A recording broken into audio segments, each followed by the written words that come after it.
दोस्तों, पति ब्रह्मचारी के आने वाले एपिसोड में कहानी एक ऐसे मोड़ पर पहुंच चुकी है जहां हर किरदार की भावनाएं अपने चरम पर हैं और हर फैसला किसी की जिंदगी बदल सकता है।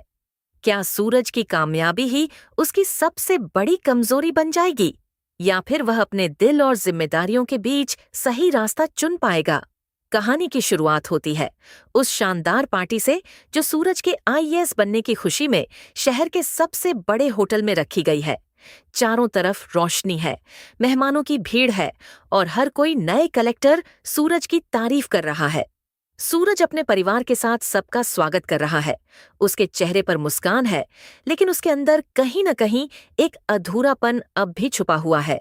तभी अचानक माहौल बदल जाता है जब आईपीएस आकाश अपनी पत्नी ईशा के साथ पार्टी में एंट्री करता है। जैसे ही सूरज की नजर उन दोनों पर पड़ती है, उसके पैरों तले जमीन खिसक जाती है। ईशा वही है जिसे वह कभी अपने दिल से ज्यादा चाहता था, लेकिन आज वह किसी और के अनसाथ खड़ी है और उसकी आंखों में छुपा दर्द सब कुछ बयां कर रहा है। आकाश जानबूझकर सूरज के पास आता है।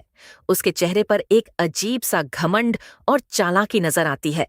वह ईशा का हाथ मजबूती से थामे हुए है, जैसे उसे दिखाना चाहता हो कि अब ईशा सिर्फ उसकी है। वह मुस्कुराते हुए सूरज से कहता है, बधाई हो कलेक्टर साहब, और फिर तंज कसते हुए ईशा की तरफ इशारा करता है कि मिलिए, मेरी पत्नी से उम्मीद है आप इन्हें पहचानते होंगे। सूरज इस पल को संभालने की पूरी कोशिश करता है। वह अपने जज्बातों को दबाकर खुद को मजबूत दिखाता है, लेकिन उसकी आंखें ईशा की बेबसी को साफ पड़ रही होती हैं। ईशा कुछ कहना चाहती है, लेकिन उसकी खामोशी ही उसकी सच्चाई बन चुकी है। सूरज बस इतना कहता है कि जिन रास्तों को वह पीछे छोड़ चुका है, उन्हें मुड़कर नहीं देखता। लेकिन यह शब्द कहते हुए उसका दिल अंदर ही अंदर टूट रहा होता है। पार्टी आगे बढ़ती है, लेकिन आकाश बार बार सूरज को उकसाने की कोशिश करता है।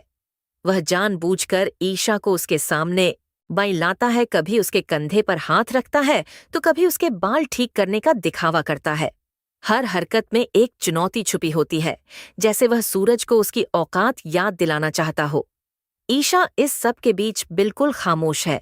उसका झुका हुआ सिर और नम आंखें यह बता रही हैं कि वह अंदर से कितनी टूटी हुई है, लेकिन वह कुछ कह नहीं पा रही।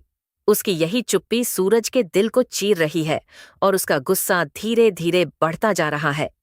इसी बीच ताई माँ सब कुछ ध्यान से देख रही होती हैं। उन्हें यह साफ नजर आ जाता है कि सूरज अभी भी ईशा से जुड़ा हुआ है और यही जुड़ाव उसकी आगे की जिंदगी के लिए सबसे बड़ी रुकावट बन सकता है। ताई माँ यह फैसला कर लेती है कि अब सूरज को इस अतीत से पूरी तरह अलग करना ही होगा। अचानक वह माइक उठाती है और सबके सामने एक बड़ा ऐलान करती है।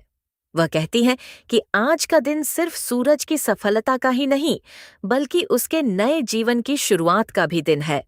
और इसी खुशी में वह यह घोषणा करती है कि अगले ना ही हफ्ते सूरज की दूसरी शादी करवाई जाएगी।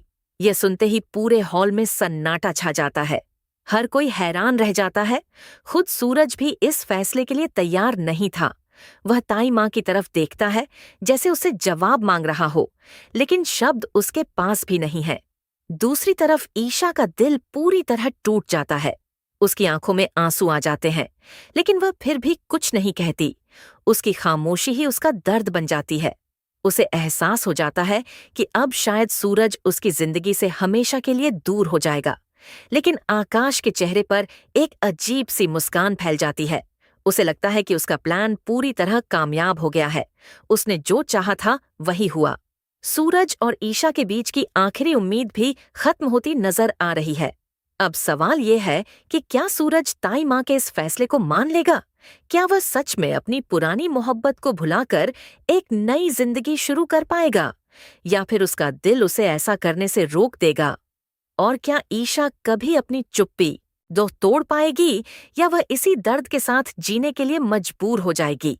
कहानी अब एक ऐसे मोड़ पर खड़ी है जहां हर फैसला बहुत मायने रखता है।